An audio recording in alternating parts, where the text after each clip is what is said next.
the gender gap is actually a confidence gap. So when we look at the data all over the world, not just in North America, but that there is very much still a gender gap that exists. And when we look at it further, we look at it and we say, well, what is this gender gap about? And what we've found is that it's very much a confidence gap. And when I say that to women, it's really funny because I've spoken to a lot of my female friends who are entrepreneurs. You and I have spoken about this. And whenever I say it's a confidence gap, the women are always like nodding like, yes, it's a confidence gap. And going one step further, not only is it a confidence gap, but I'm actually calling it a self-efficacy gap, where women don't feel like they have the self-efficacy, the belief and the ability that they can actually achieve the goal. This is the Anthropology Podcast, the podcast where we optimize the bodies, brains, and lifestyles of entrepreneurs, go-getters, and world-changing innovators. Welcome to the Anthropology Podcast. I'm your host, Dr. Megan Walker. As a naturopathic doctor and anthropologist, I optimize the health and performance of badass women working to change the world as entrepreneurs and go-getters. People exactly like you. Your business, body, balance, and inner badass. These are the themes we are exploring. Today's episode was important. I sat down with my dear friend Adele Tevlin, and we spoke about a new era of leadership, something we are both incredibly passionate about. In particular, we dissected the idea of female leadership. What does it mean to be a female leader, both for ourselves as women, but also why the world needs us now more than ever? We looked at this idea of gender gap and how gender gap is really a symptom of self-efficacy and lack of confidence, and some of the root causes as to why we simply can't break through the way we want to. In the next 45 minutes, what we did together is we laid out a blueprint for female leadership. I truly believe that there's a deficit of leadership systemically in our society, and that this is really an opportunity for a new type of leader, a new authenticity, a new way of doing it. And I believe that we all have it within our capacity to be able to deliver upon this. This interview is so important to me, and frankly, it was a heck of a lot of fun. Adele is absolutely brilliant. She is in the midst of her master's degree at Harvard. She has a breadth of knowledge and an incredible passion on this topic. I can't wait for you to hear it. It is my pleasure to introduce you to my friend, Adele Tevlin. Adele Tevlin, welcome to the Anthropology Podcast. Hi, Megs. How are you? I'm good. We were just chatting before we hit record, as it were, and we have a big episode coming for all of you. We're going to go really deep and really hard on what it means to be a leader as a woman, and this is something that you and we could jam about this all day long. All day, every day. And we're going to talk to you guys about how you can maybe do that with us down the road. But for today, just to give people context before we really unpack this super important topic, can you just give everyone a bit of a background in terms of who you are, how you got to where you are right now, and why you are so passionate about this topic? Thank you, Megan. I love you, and I'm so excited to be having this conversation with you today. So basically, a little background on me is I've always been passionate about human behavior. I have, a background in neuroscience and nutrition and cognitive behavioral therapy, and I've run a company called Adele Wellness for 10 years, which is a high performance weight loss consultancy for executives, where we look at a combination of mindset and mindfulness and nutrition to create sustainable change. So I've been in the sort of behavior change space for quite a while. What got me really interested in talking about female leadership and how we're kind of transitioning to this topic right now is that over the last 3-4 years, I was going into corporate and doing workshops for leadership teams, all on resilience and mindset and stress reduction, because working on Bay Street, as you know, because you work on Bay Street too, You meet a lot of very, very successful people who are very stressed out, very burnt out, and often very unfulfilled. So I got very curious about this. I actually started a master's at Harvard last year in human behavior and human psychology. And I started to really think about what I wanted to work my thesis on. And what actually came very kind of organically to me was that what I noticed when I was going out to these corporate workshops, talking about leadership and resilience and all this stuff, is that it would still be predominantly men in the room with very few women as leaders. And here we are, like it's 2019, we're talking about female empowerment, and yet there aren't a lot of women at the top. And then the women that are at the top, the women that are CEOs or directors or VPs, they've had to be so in their masculine in order to lead. And we can dive more into that later. They've had to be so in their masculine that they've annihilated the feminine part of themselves. So I just got very curious about all of this. And it's what I've embarked at Harvard to really study is like why there's still this gender gap that exists at elite levels of leadership and what's actually getting in the way of women rising, truly rising from a place of empowerment and actually helping close that gender gap so that we can lead effectively. So yeah, that's a bit of in a nutshell. Okay. So what's getting in the way? We don't need 45 minutes. We could just go there right now. Yeah. Well, so basically my thesis is that the gender gap is actually a confidence gap. So when we look at the data all over the world, not just in North America, but that there is very much still a gender gap that exists. And when we look at it further, we look at it and we say, well, what is this gender gap about? And what we've found is that it's very much a confidence gap. And when I say that to women, it's really funny because I've spoken to a lot of my female friends who are entrepreneurs. You and I have spoken about this. And whenever I say it's a confidence gap, the women are always like nodding like, yes, it's a confidence gap. And going one step further, not only is it a confidence gap, but I'm actually calling it a self-efficacy gap, where women don't feel like they have the self-efficacy, the belief and the ability that they can actually achieve the goal. And there's a few reasons why. We can go into that as well. And so what I'm actually, very much doing right now in my business and kind of launching something new, which is helping women bridge the gap by helping them increase their confidence and their self-efficacy. Because women, we know this, like women are really born leaders. We're collaborative and creative and have empathy and compassion and all these beautiful traits.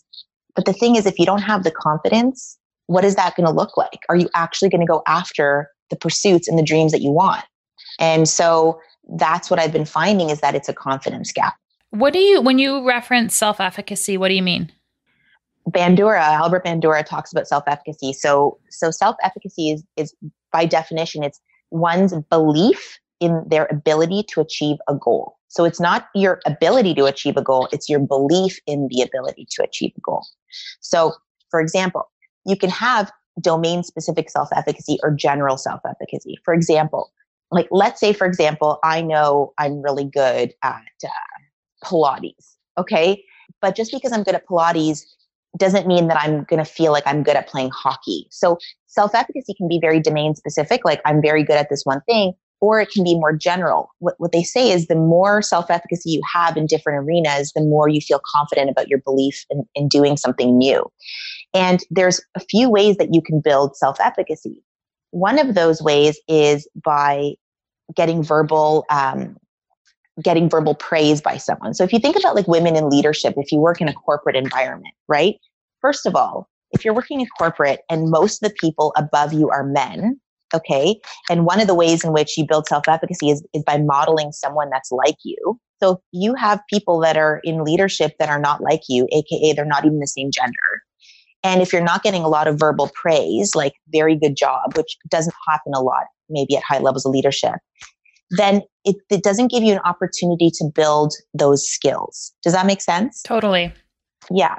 So there's 5 ways that we can build self-efficacy. And one of those ways is visualization. So visualizing yourself achieving the goal. It's why when they do those studies of basketball players who visualize dunking into the net versus the ones that actually practice. The ones that are actually visualizing it have almost on par the same scores or as the ones that are actually practically doing it, because you're using your reticular activating system. So basically, there's a part of your brain that when you visualize, it's actually using the same neural networks as if you were actually practicing it.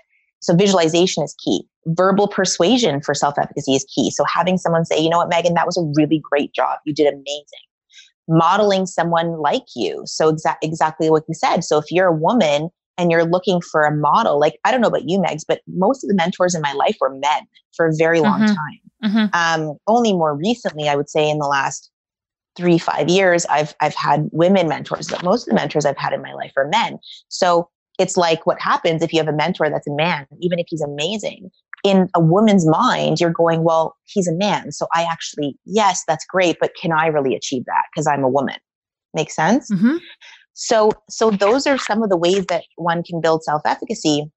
But because we're not, the way that corporate is run or the way that leadership is run isn't structured to necessarily help women build self-efficacy, this then feeds into their self-esteem, because self-efficacy and self-esteem are very inextricably linked. They're not the same concept, but they're very linked. So if you have low self-efficacy, you might have low self-esteem. If you have high self-efficacy, you might have high self-esteem. If you have high self-esteem, this is also going to link to your confidence. So these are all the ways in which, when you look at, to kind of bring it back to, so what's the gender gap really about? In my mind, in my opinion, and based on the research, it's really self-confidence, self-esteem, and self-efficacy. I love this. And as you're saying it, I just love having frameworks around these concepts that we intuitively feel. As you were saying this, one of the things I talk about this with my husband, Greg, all the time, because he was a really elite athlete in soccer and swimming. And we talk about this with our girls all the time because they're in all sorts of activities. And I said, I was in all sorts of activities. But as you're talking about this concept of self-efficacy, I'm curious, I'm sure someone's studying this, but I was like, I felt as you were speaking that me having had an opportunity to experience achievement and confidence in a variety of different sports and activities, I think actually served me well as an adult and as a female leader, because I feel a level of competence across a broad array of fields. And I'm curious actually whether that's different in women and men, like whether the exposure to sports in youth and broad exposure versus a single vertical exposure, like that outcome later in life. Anyways, I'm taking us down a rabbit hole, but it seemed so obvious to me when you were speaking there that this was actually really beneficial for me. Absolutely. And so the other way is actual, they say, call it vicarious performances is another way that you can build self-efficacy. So it's not only your own performance, but watching people like you succeed, right? So that's why when you look at role modeling or modeling, it's so important, because if we had more female leaders who are modeling something for us, that would help build our own self-efficacy, because watching someone like you succeed gives you that push and nudge to say, you know what, if she can do it, I can do it too. And, I think we're at a very huge, there's a big, big paradigm shift and a big shift in consciousness generally happening all over the world. But I also think in entrepreneurship and in female leadership and in female empowerment, and what does it actually mean to be empowered as a woman? I don't know about you, but a lot of people talk about female empowerment, but I don't know that what that actually even means. When you look at it, a lot of women aren't always necessarily so supportive of other women. So we talk about empowerment, but sometimes women are the ones that hold other women back, because there's the scarcity mindset that, there's only so much to go around. And if she's doing really well, what about me? As opposed to, on the contrary, what the research shows is if Megan is doing really well, then that actually nudges me and gives me the opportunity to also step into my leadership. And having this more abundant mindset around, and we talked about this, and this is something you've talked about with me about, we've talked the scarcity versus abundance mindset, but the abundance mindset is that there's more than enough to go around, and that actually by you doing well, that gives me the space to step into doing well as also. Yes. And when you move out of that place of scarcity, and by move out of it, I don't mean you suddenly are bestowed with abundance, but you don't align and acquaint yourself with that mindset any longer. It sets a completely new standard for what you can achieve and output and visualize. And it is an extremely toxic layer of thinking to be stuck there. Totally. And like, here's the thing, like I talk about this all the time with clients or just, with friends, where the thing about the human mind and the ego mind, the limbic system and where the ego resides, so to speak, is that, it's always going to look for the negative. The ego and the limbic system is always going to look for the fear, because that's how it's conditioned. It's very much a fight or flight reaction. And so to go into this other way of thinking really requires training and skill. And when you talk about mindset isn't like, okay, like I understand there's abundance versus scarcity, I'm going to pick abundance. It's really cultivating. I always call it cultivating a skilled mind, because the mind, even if you have a skilled mind, I'm sure you have this too, Megan, there's days where you just feel like, things feel like kind of crappy today. You know what I mean? And it takes something to move yourself into a more abundant mindset. And what I say that it takes is it actually takes the skill and the repetition and the daily practice, but it also takes the belief. The belief is so important. You have to believe that you're going to succeed, because if you believe you're going to succeed, and then your reticular activating system is actually looking for the evidence that you can succeed. If you believe you can't succeed, you won't. That there's that expression like whether you believe yes or no, like you're right kind of thing.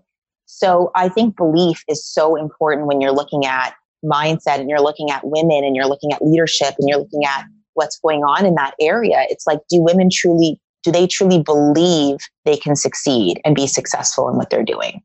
So how do we start to shift that mindset? Because I feel like there's a lot of people who are like, I want to feel that way, but they're not there. They're like, when I'm really honest about it, they're like, I can't get past that negative, or I can't find evidence of success in my life, or you know what, that person is actually just better at the job than I am. Like, how do we break that?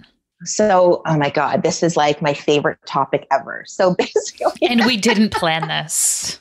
We totally didn't plan this. I think that's always the best. So there's so many things going on when you talk about that. So I always bring it back to, when I work with clients or the stuff that I'm doing with my new, confidence stuff and the stuff at Harvard, is really looking at our childhood belief systems and imprints and how that actually very much creates our identity, and it actually creates our limiting beliefs about things. Okay. So when you say like, how can we shift if someone doesn't believe that they can't find the evidence? So there's a few things. So one of the modalities I love using and I practice and I'm a practitioner of is cognitive behavioral therapy. And I love CBT because it really shows us that our thoughts predict our behavior, like 100% of the time.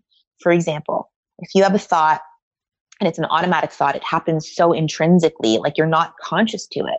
You have a thought that's like, you know what, this isn't going to work. I can't do this. Well, what's going to happen if you say, I can't do this, right, is you're going to feel a certain way. And how might you feel? You might feel frustrated. You might feel disempowered. You might feel anxious. And if you feel frustrated, disempowered, and anxious, what do you think your behavior is going to be? Not abundant. No, not abundant. Well, you're going to probably avoid. Yeah, exactly. You're going to avoid what you need to do, or you might even sabotage what you need to do. And then you get in the vicious cycle of you then sabotage or you avoid, and then you confirm your bias. You confirm that, well, I can't do this anyway, so therefore I'm right. Right. And that's just kind of like confirmation bias. That's like psychology 101. You're always going to confirm your own biases. So part of it is when I work with people and I see those limiting beliefs, it's about being understanding what the belief is and actually showing them that the validity of that thought, when you really deconstruct it and look at the evidence objectively, that thought's not very valid. That thought comes from some core belief or something that happened to us as a kid. It's a story. It's not really true. So, and I think when you can show people that sometimes their thoughts are stories or some version of something that happened a very long time ago that they're not valid for them now, then it unhooks them. It unhooks some of that and it creates an opening for them to see something that's new, a new possibility, so to speak.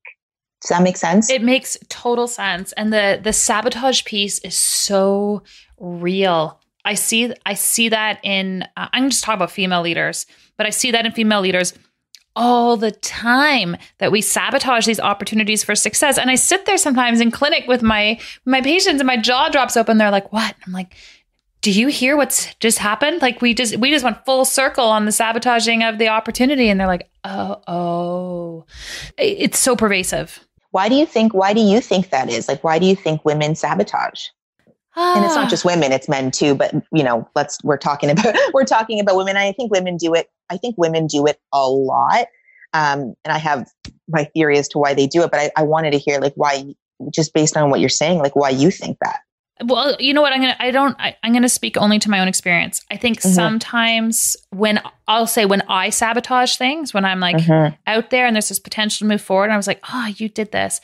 I don't know how to just describe it. And then I just feel, it feels like an energetic nakedness that you're like, I'm going to take this risk and I'm stepping out there. And it feels lonely sometimes standing out on this ledge. And then you're like, okay, I'm going to move forward and I'm standing on this naked ledge again. And I'm on this naked. And I think that for women in leadership, we kind of feel like I feel sometimes like I'm walking the plank and I'm alone. Totally. And I feel like I look over at the plank to my right and it's filled with a whole bunch of men with beers in their hands and they're all at the bar and they're like, it's cool. We'll walk the plank together. So, and which is not true. It's my own limiting beliefs. But it speaks to the need to cultivate in my perspective, community where your community holds you to a higher standard. And 100%. I was speaking about my experience in high school with my husband the other day. And he was like, what difference has it made now, the school that you went to? And I was like, the biggest difference it made for me is it set a standard for achievement and success and contribution that everyone was just expected to achieve. So the expectation was that you're going to go to university and you're going to do more education and that you're going to contribute, because that was the culture of where I went to school. And when there's no doubt that that's what you're supposed to do, then you don't feel as vulnerable. You don't think to sabotage what you're doing. When you're moving in and out of ongoing conversations about, well, am I supposed to be doing this? Can I do this? Can I balance all these pieces? I think my role is this. I don't feel like we're all out on that bridge together. Totally. Well, that's why they say the top is lonely. And that's why entrepreneurship can feel so lonely, because, here you are, you're the one creating the vision. You're the one that can see 10 steps ahead. You're already in some other future, but you have to then you're tethered to the reality, right? And the reality is that, you're trying to, as a leader, to bring other people up with you. There's all these different competing demands. And so what happens, and how I describe it is this when I talk about sabotage or limitation, is I call it like our own glass ceiling. Like you've reached sometimes when you reach your own ceiling, it means like, and you've up leveled to a certain point, and now you have to go to another layer, another level of consciousness, another layer altogether. Your ego mind, the fear-based conditioning, is a little bit like, I'm scared. I don't really know what's beyond that. And so I'm going to keep you here because that's safe. This container that you're in right now is safe, right? And so when you know that, when I know, for me, for example, and I'll just speak personally, this is even happening now. So here I am launching this new business, putting my Harvard kind of research out there to talk about putting yourself on a ledge, right? Like doing something I've never done, really transitioning to something new. And I feel like there were certain moments where I was like, okay, I've kind of hit a ceiling here. Like I need to expand beyond this in order to create this new version of myself. But wait, people know me as this one thing, and I have to create this new dimension, this new version of myself. And it's scary. Like your mind, your ego mind, your fear-based conditioning is going, well, Adele, that's kind of scary. And it's very vulnerable to be out there. And like, what if that doesn't work? And like, what's going to happen then? And so you shrink down to what you're comfortable with, which is like, you're kind of just back where you are. And so it takes something. For me now, I know that's my litmus for going, okay, there's two ways to look at this. I can either keep doing what I'm doing and stay here in this little container, or I can expand myself, like my own personal self, in order to expand the container so that I can hold more. Does that make sense? Totally. So it's the analogy I give people is like trying to shove an elephant into a vase, right? Like you just can't. And what I mean by that is the vase is you as a vessel, the container. And so this is why I always say to people, and this is why this new part of what I'm doing is such a passion of mine, not just mindset, but really that if you want to expand your business, I always say you have to go expand yourself. meaning you have to develop yourself. You have to do your mindfulness practice. You have to understand your limitations and your limiting beliefs. You want to do your meditation. You want to do all those things to expand your own container so that you can hold more. You can hold a higher vibration, because we're just talking about different things at different vibrations. Like for me, I now know that when I'm feeling really freaked out, I'm like, okay, that means I've hit a ceiling. And rather than wanting to go down, I actually think, okay, if I want to go up, I need to shift something. That means I might need to let something go. I might need to expand this container. I might need to look at what's actually holding me back so that I can go to that next level. So for me, I've actually reframed it as something quite exciting. Like I'm now embarking on something new that's really scary. But actually, if I just keep working on myself and staying centered and grounded and doing my practices and the stuff that I teach my clients, I can keep expanding myself so that I can hold more, as opposed to just sink down to, okay, well, that's scary, so I'm going to go back to what I was doing before. I love this, because I think the thing about for us as women, and this is where I think all the self-talk and the banter in our own brains becomes engaged, is the reality is that I think that we are also carrying a heightened degree of diverse responsibility as women. So like right back to I did 10 activities as a kid, not just got really good at one, like planning my kids' sports stuff for the year and driving them to activities and being really concerned about that. Not to say that men aren't doing all of those pieces. I just think we own it in a different way. And we want to show up for all of these components. I think part of being a female leader is how we have that balance. And I love this idea that when you self-care mentally and emotionally and physically, you actually expand your capacity to do those different pieces. It's why it is such a limiting belief, ladies, that you don't have time for yourself. Like you can't do that. You can't do that and do it all. The secret to being able to do more is actually to do more for yourself. Totally. That wasn't a question. That was just me. Yeah, that was a statement. That was a fact. No, it's so true. Like, and that goes back to, and this is something that ties in perfectly. I think this is, since we're just going off the cuff and we're just doing a big brain dump. We're in the state of flow. We're in the state of flow. Absolutely. Flow state. So here's the thing, like part of why women do that. And I find myself doing that too, notwithstanding all the practices I've implored, like as a mom to my beautiful son, Elia, who's 3.5 and have been kind of more of a single mom for quite a while. First of all, you have to get over the whole mom guilt thing, right? The whole guilt of as a working mom who's an entrepreneur, it's like, I'm not as home as much as I want to be. And when I'm not home, I'm thinking about my son. And when I'm at work, or when I'm home, I'm thinking about work. And you're everywhere all the time and you're nowhere at the same time. So that was something I had to learn to give up. And that was something that I really worked really hard on just being present to where I was. Like when I'm home, I'm home. And when I'm at work, I'm at work. And I am clear and I understand that that's what there is to do. The other piece is that, for me, in order to function and operate at my highest capacity and be of highest service to my clients or my team or my son, it's about filling my tank up first. And one of the things that women do and we're taught to do, I think, just as culturally and conditioning and everything, is that you fill up everybody else first and whatever is left in the tank is for you. But it's like, no, it's like that mask needs to go on you first so that you, like I talk about, like, you build up your container, you fill yourself up, you fill up your capacity to lead and to love, and then you're overflowing with it because love is infinite, right? As opposed to if you're coming and you're starting the day from scarcity, like there's not enough time, I don't have time to work out, I don't have time to meditate, my kids, this and that. You go into martyrdom, you go into this victim martyrdom, and I call it victim consciousness, which is such a low vibration. You know what I mean? Like you don't feel good when you're in victim. And this is something I teach, and this is something I'm going to be teaching in the work I'm doing, is that you always manifest and you always create from a high vibration state, a high vibration feeling state. So when you think back to any time in your life that you were in flow or creating amazing content or creating a new business, you were in a high vibration state. You were full of joy and curiosity and wonder and love and excitement. And you cannot create from a low vibration state. If you're feeling anxious, depressed, overwhelmed, frustrated, and resigned, well, you're not going to create anything from there, or you might create more of that feeling. So that's why I always say that my most important practice in the morning, if I'm waking up and I feel a little off that day, I go and I have to center myself. I like meditate, or I do my affirmations, or I do some of my daily practice, because it shifts the entire day if I start my day off well. It's why I do my workouts in the morning and I meditate, and I literally pour a lot of love into myself first so that I can pour love into others. And that is not selfish, ladies. That is actually how you lead effectively. You can't lead effectively if your barrel is completely empty. I feel like this is the foundation of the blueprint of the female leader. Yes, this is the foundation of the blueprint of the female leader.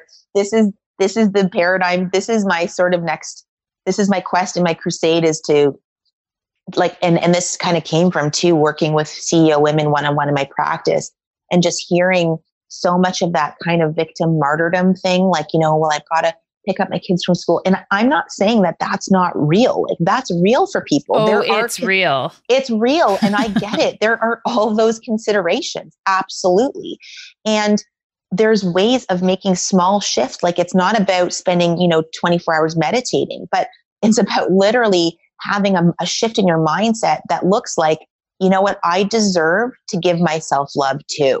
It looks like I am worthy of love and support in my life. It's like all those beliefs that we have, it's really turning them on our heads and saying things like, and this is something I teach, is like really understanding how affirmations work and all those other fun things. But if you truly start to really look at some of your limiting beliefs and limitations and ideas of the world, or imprints, whatever you want to call them, if you've got a belief or an imprint, or, a limiting belief that looks like, I'm not worthy of love, or I'm not worthy of something, well, guess what? You are going to find evidence your entire life of that belief, because that's what your mind will seek.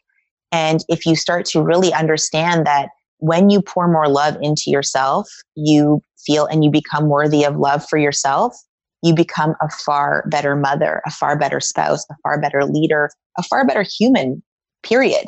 And if all of us were actually took responsibility for our mindset and for creating a skilled mind, I think we would have a very different world. I don't know if you believe that to be true, but that's a very firm belief that I have. I do. I think that we talk about responsibility in all sorts of ways, and we're really good as a society of externalizing responsibility. I have responsibility for my kids. I have responsibility for my mortgage. I have responsibility. We do that. And I actually think when we engage in that as women, we're moving into that martyrdom state, that ongoing externalization. You actually, first and foremost, have to take responsibility for yourself. 100%. But, and that's why I think, like, this is when we talk about like really changing what female leadership looks like. It's that it's really empowering women to work on themselves and cultivate the mindset and really pour love back into themselves first, so that they can then give more to others, as opposed to coming from a place of, I'm so depleted, and from here I'm trying to do all these other things. And it's why so many women, and you talk about this a lot, so many women in leadership experience burnout. Well, burnout is literally when you're in martyrdom for very long, in that victim kind of mode, it leads to burnout, because you're just doing more and more and more and more and more without replenishing the fuel in your car. You're just like more and more and more. I really think this is an important conversation to have. And the objection that came into my own mind, which I felt like I was channeling from others while you were talking, is that, but wait a second, right? Like, we're talking about all this like personal development to be leaders. They don't have to do that, right? Who doesn't? All the men. I'm not picking on men, like poor men who are still listening. Like, listen, you're getting all the secret talk. But I think historically, I talk about this generally, I think there is a significant deficit of leadership in our culture right now in general. And the tools that have enabled people to rise to the top in the past, and rising to the top to me is not necessarily synonymous with leadership. I just believe that those tools are becoming antiquated very rapidly as the diversity of problems that we have are increasing, and our ability at like social media and our communication tools have made it that we have access to understanding our problems in an unprecedented way. And I think the resolution of them are going to require a new level of consciousness with respect to leadership. And this is what you're talking about. And when people talk about the rise of female leadership, we are intuitively conscientious to these ideas, and doing it like it's always been done is not how we're going to have our turn. It's doing it how we do it best and how we do it intuitively and naturally and powerfully as women that are going to be able to, I think, in an unprecedented way, start to address some of the things that are so problematic for our society. They say that you are the product of the 5 people with whom you spend the most time. Imagine you could spend time with hundreds of fellow entrepreneurs and go-getters looking to up-level their business, body, and mindset. The Anthropology Collective does not belong to us. It belongs to you. Come hang out with us on Facebook and let us collectively inspire, support, and cheerlead you towards your vision for contribution, your commitment towards better health, and your journey of mindset mastery. We are in this together. We are entrepreneurs by birth, by choice, and by mission. We are the Anthropology Collective. Search for us on Facebook and come join your tribe. This is the perfect segue to talking about masculine and feminine leadership. This is one of my favorite things to talk about. And it's funny because I was talking about this with one of my clients yesterday, who's a female leader. And I said, I brought up masculine and feminine leadership. She's like, what does that mean? And this is my point is this is something that's intuitive in us, but we don't have an understanding of what that means. So I'd love to talk a little bit about that with you, because I think it's important for people to understand that there's a masculine way to lead and there's a feminine way to lead, and those are different traits, and both are really necessary and important, but it's important to have them in balance. Does that make sense? Yes. And I think we should talk about it. Okay, great. Because that's kind of what you're alluding to, but I'd love to give it a framework. I have an idea. Let's do a podcast about it. Perfect. So I love talking about masculine and feminine leadership. And this is part of my research. This is part of when I talk about female leadership and confidence and all these things. Part of it is that what you just basically said, which was brilliant, is that this old style of leadership, and this is what the evidence is actually showing about leadership. When you look at the research on leadership, is that dictatorial, very masculine way to lead. By the way, let me just clarify. Just because I'm saying masculine energy and feminine doesn't mean I mean male and female. Every human has both energies, both male and female. And it's just where you're dominating from. So, the way that leadership used to run, especially in corporate, especially when you look at banks and those types of very corporate institutions, everything was very much led from a masculine perspective. So what I mean by that is some masculine qualities are decision-making, and could be a bit dictatorial or maybe aggressive. It could be a bit like, here's how it's going to be. So men, the masculine energy is problem solving, it's rational, it's analytical, it's very in the doingness of things. Okay. The feminine side, the feminine energy to leadership is collaboration, empathy, compassion. It's the receiving, it's the beingness of things. So we all have a masculine and feminine energy or part of us. It's kind of like the yin and the yang. And what's happening in the world of leadership, and this is what everyone's talking about in leadership now, is that there's this shift towards wanting a more feminine energy or style of leadership, not just a masculine style, wanting collaboration, wanting more empathy, more compassion, wanting different aspects, wanting to collaborate with other people and not just being told what to do. So it's important to understand that one is not better than the other, but when we're too far on one, when we're too dominant in our masculine, and we basically annihilate the feminine natures that we have, especially women, we're not actually utilizing all of our true brilliance. I call it our superpower as a female leader, especially like you and I, when I think about some of the leaders that, you're one of the leaders I love, because you're ambitious, which is a very masculine quality, but you're also super compassionate, so there's ways to use both of those in a nice balance, because you don't want to be too on one side or the other. Does that make sense? Completely. Yeah. So this is from my own lived experience, is I remember when I first started my business, even up until the last 5 years ago, when I started to delve more into the masculine and the feminine leadership styles, I used to lead from my masculine so hard. I mean, people were like, you're so ambitious, but I was driving in my masculine so much, I didn't even know what it meant to be in my feminine. And I remember going to an event a few years ago, and And some of the women that were there were like, yeah, like you're really in your masculine. And I like thought that was a compliment. And then I realized it wasn't really a compliment. But guess what? When you're a woman and you're so in your masculine at work, what do you think happens when you come home? You're also in your masculine. And then I was wondering, why am I still single? How come I can't keep a relationship? Like, because I basically lived my life in my masculine. So I got a lot of stuff done, but I didn't know how to be. I didn't know how to be in my feminine. I didn't know how to receive love and support in my life. I didn't know what true partnership felt like because I was literally just like used to doing everything. And then confirmation bias at its fullest is I had a child and I became a single mom. So I had to be the mom and the dad and at work with the team. And I was like really in my masculine, right? And the biggest shift I had spiritually and in my business and in my life is when I really understood how to start to cultivate this self-love, and not from like a hokey, when people talk about self-love and they're just like self-love, but actually understand what self-love is and really understand how my childhood impacted my identity and why I became this very driven person, and start to heal some of those wounds, and then start to add on meditation and affirmations and breath work and personal growth and all the things. And I started to be able to understand and cultivate the feminine in me. That's when my business flourished. That's when I met my current partner, who's now my fiance. And that was like never possible for me. Like, you got to get that, like, people that know me well, you know, I really had it like I'm going to be single forever, because, you know, I couldn't be in my masculine at work and come home and be in my feminine, right? I was just masculine all the time. And this happens to, think about, as I'm saying this, Megs, how many women do you know that are like that?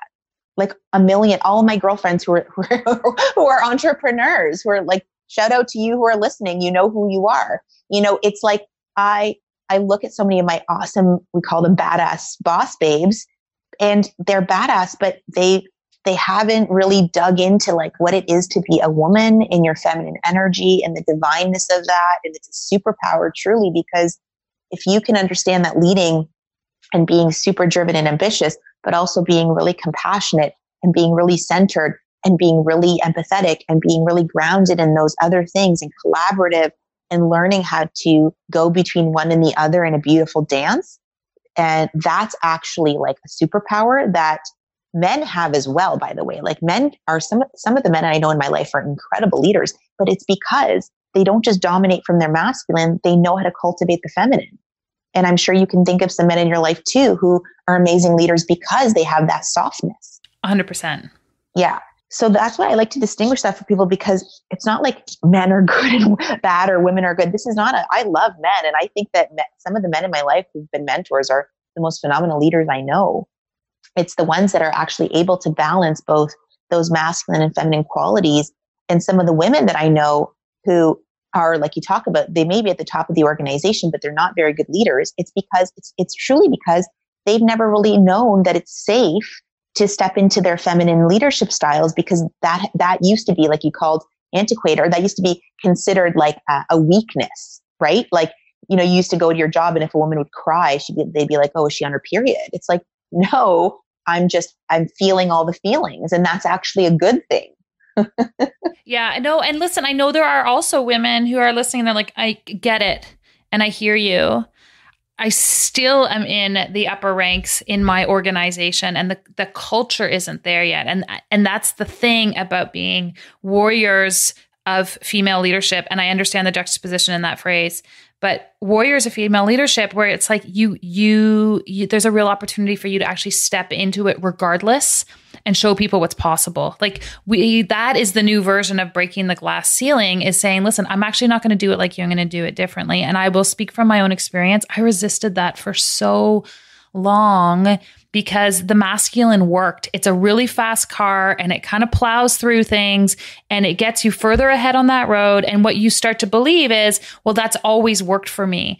And then until it wasn't working for me anymore. And I felt like I pulled into the station and it was like the end of the road. It was like, you have to get into a new vehicle now. And everything blossomed. That's such a beautiful analogy. Well, the whole concept of it worked until it didn't, like the inverted U in statistics. And you look at, like, at a certain point, you know, a certain level, of arousal will achieve optimal performance, but too much of a good thing will actually have you burn out.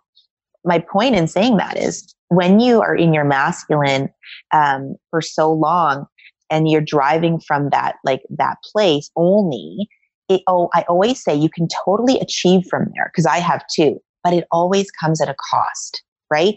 And the cost might be cost of health. You and I talk about that with our clients. It could be cost of relationship with self, depression, anxiety. Like, where does depression and anxiety come from? It comes from burnout. It comes from lack of sleep. It comes from lack of taking care of self. It comes from not being in alignment with your truth. Yes, there's clinical reasons why people are depressed, but a lot of those reasons are emotional. We know that. They're emotional. They're when you're not giving yourself what you need, right? I know when I'm feeling burnt out, anxious, and depressed, the first thing I look at is I go, where am I out of alignment and where am I out of integrity with myself? Meaning, like, have I not gotten enough sleep lately? Have I been extending myself to things and people and places that don't make me feel good anymore? Have I maybe, not worked out as much this week as I want to? Have I not fueled myself or drank enough water? I always look at where, if I'm feeling off energetically, emotionally, I always look at, okay, what's going on and where was I out of integrity this week? Does that make sense? 100%. Yeah. Where I think a lot of people go is they go, what's wrong with me? Oh, I'm off. Like, there must be something wrong with me, which is like a very big like belief and imprint for a lot of women, is there must be something wrong with me. But it's not that there's something wrong with you. It's just that you're not fully maybe honoring yourself, or maybe you're hanging out with people, places, and things that don't serve you anymore.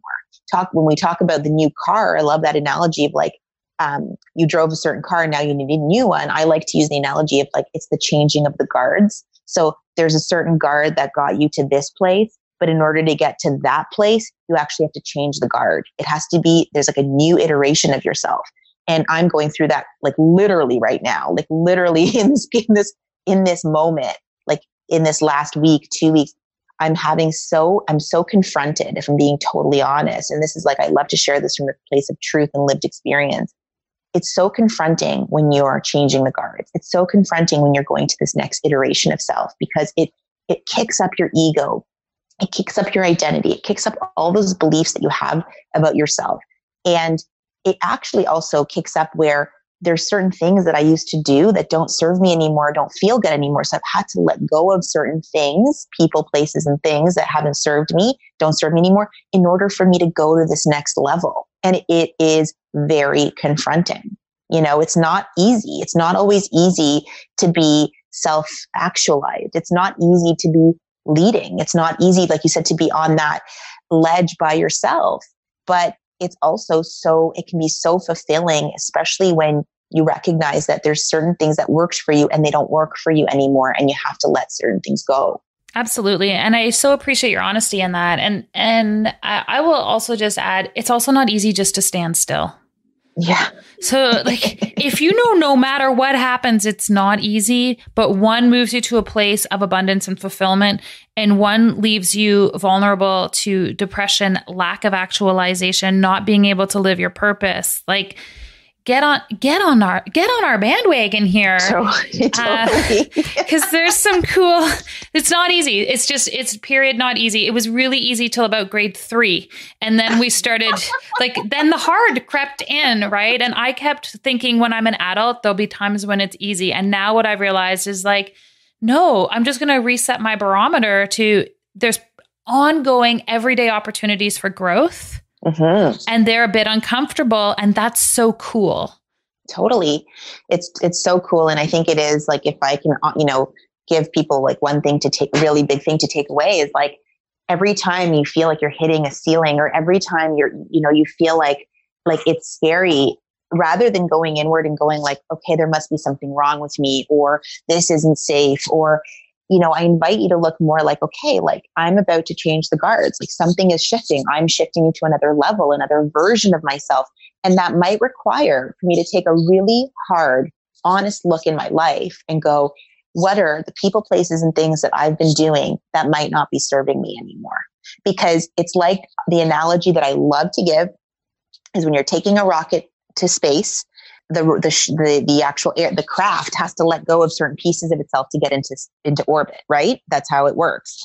because what got it to space like no longer works anymore. So there's parts of you as you ascend to different layers and levels of yourself as a woman, as a leader in consciousness, you have to let go of certain things that don't serve you anymore. And those things can be beliefs, ideas, ideologies, imprints, people, like actual physical places. Like I've even found that recently, like places that I used to go that used to feel really good don't necessarily feel good anymore.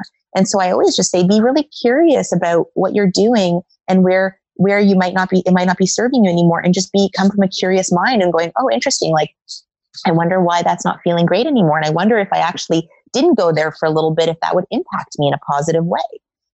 So there's always different ways to look at something. And I think that the fear is always going to be there because it's just how the mind works. And it's like, what can you do to transcend that fear is really always the question. I just want to say I'm so excited that, I mean, you've got some upcoming stuff happening, yes. But I know that within our audience, we have a lot of practitioners that hang out with us on the Anthropology podcast. And I'm really super excited and honored that you are going to be presenting 2 workshops at Impact Lives. Woohoo! I know. I'm so excited. One of which I'm just going to call it out so everyone knows what's going to happen here. Like my goal with Impact is you walk through the door and you're never the same again. Sorry. Like if you want to stay the same, don't come, but you're never going to be the same again. And what we have planned with Adele in the afternoon is a group therapy session around one's mindset of abundance versus scarcity. And we're literally going to do group therapy for 200 entrepreneurs in one room at one time. And we are going to level up the vibration of that room, and you're never going back. Nope. I'm so, it's my favorite. I love how you call it group therapy. I tell everyone, I was like, guys, we're in for it. But yeah. Well, you're like, I hope you make people cry. I said, oh yeah, I love making people cry. Tears of happiness, Yes. But basically, yeah, no, it's going to be fantastic because what we're going to do is just like a really experiential. This is the work that I do when I went to corporate, and this is the work I'm doing in my own upcoming events. But it's this experiential look at what are some of our limiting beliefs, and actually taking people through the framework to actually shift those beliefs once and for all. Because I always say, right, when you're operating with something in your blind spot, which by the way, all of us are always operating with something in the blind spot until it's no longer in the blind spot, and then it's there.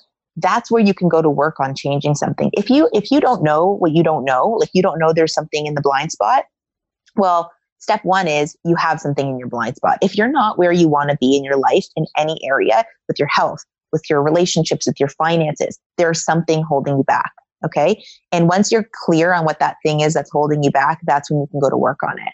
So that's what we're going to be doing with this 200 group of people. It's going to be so exciting. I love it because you'll never be the same again. And people keep saying, and they should ask this question, well, what kind of return on investment will I get at this event? And I was like, your life, you'll never be the same. And I have to say for myself, like starting to relinquish limiting beliefs around earning potential and contribution potential and how many people we can serve at one time has had massive financial return, but more importantly, impact return. Like that's my primary barometer.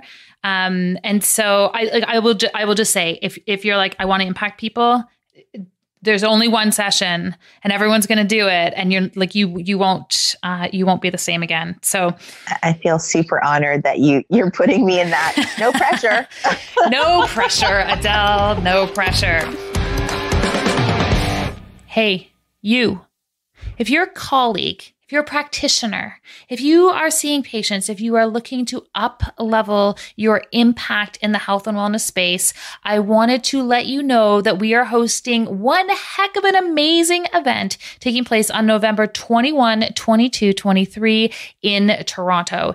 Impact Lives is our signature flagship event that takes place on an annual basis, and it is a coming together of some of the most impactful people in the health and wellness industry. Over the 3 days, we are unpacking the mindset that has been holding you back from achieving the impact you have always dreamed of.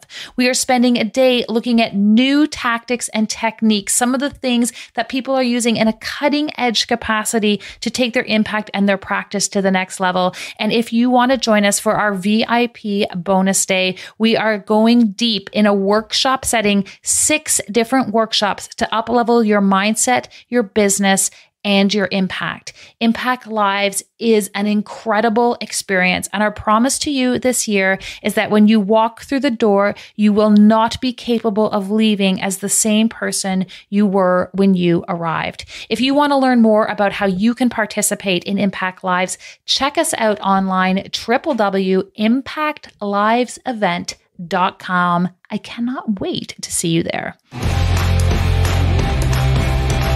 This is a really perfect place. So clearly, I said at the beginning, we could jam on this all day. And I think everyone's getting a sense that we could really do that, which means we're going to have to do this again. But I want to transition the interview. I've got 6 rapid fire questions for you. I call these our KPIs or key performance indicators. So just like we have them in business, we have them in our lives. So we just want to get a behind the scenes look at Adele Tevlin. You ready? Okay. Everyone's always like, oh gosh. And then they're like, oh, that was so easy. That's fine. Who is inspiring you right now? Honestly, like, I don't want to sound super cheesy, but you would be one of the people that's inspiring me right now. And I'll say that because, and I'm not just saying it because you're there, but you really do inspire me because you are always walking on the ledge, often by yourself with a smile on your face and super loving and compassionate. I'm also super inspired by how you've transitioned your business lately and really let go of some of the things that don't serve you. So you're actually one of my key people when I think of especially women. You'd be one of them. Oh, that's so nice of you. It's true. It's true. Thank you. It's the truth. Yeah. I'm trying to receive. Thank you. Yeah. The feeling is so mutual. Right. Moving on. No, thank you. Fiction or nonfiction? What are you reading right now? I always read personal development books. Like I'm reading Conversations with God by Neil Donald Walsh. So good. I know, it's so good. Oh, so good. So I'm reading that. I'm kind of, one of my biggest problems is I read a bunch of different books at the same time, but I just finished The Surrender Experiment by Michael Singer. Amazing. If you haven't read any Michael Singer, you need to read Michael Singer. And then now I'm reading Conversations with God. Well, those are powerful books. Yes. What is one thing you are most consistent with respect to your health? Working out every day. I'm active every day. So I'm either in the gym training or I'm doing Pilates twice a week where I walk everywhere. I'm active every day. It is for me, not about the physical benefits of it are one thing, but it's my mental, emotional. I notice that my mood, my affect, my creativity, just how I feel about myself. Like when I've got my endorphins pumping in the morning, it makes the biggest difference. Yeah. So I would say that. What is something totally badass about you that people would not otherwise know? Yes. I don't even know what that means. Something badass about myself that people would otherwise not know. Mm-hmm. Can you give me an example? Yeah, but it's like something super cool behind the scenes people don't know. Like you do crazy stuff on your Instagram with Pilates. That's pretty badass. Yeah. So okay, that's a good example. So pretty badass about me. Yeah. I was a professional dancer, trained dancer for like 18 years. So I love Pilates, and my Pilates instructor loves doing like crazy acrobatic stuff with me. So that's super fun. So I find that like I'm in my zone of genius when I'm moving my body and when I'm flowing and dancing and like doing like cool Pilates stuff. So yes, that would be one of them. What do you do for fun or play? Honestly, like my favorite thing to do is hang out with Dave and Ilya, my son and my fiance, and we do lots of parks, and we literally, I think having my son has, and I'm sure every parent would say this, like it's really brought me back to wonder and curiosity and play. And I really use that time with my son to like play, like run around the park and play with him in ways that, because life can be so serious when you're an entrepreneur and everything. And I think that time with him is so fun because I just get to be a kid again.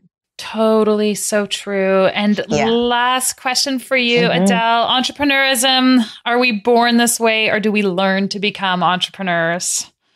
Honestly, that is such a interesting question. I think we're born this way.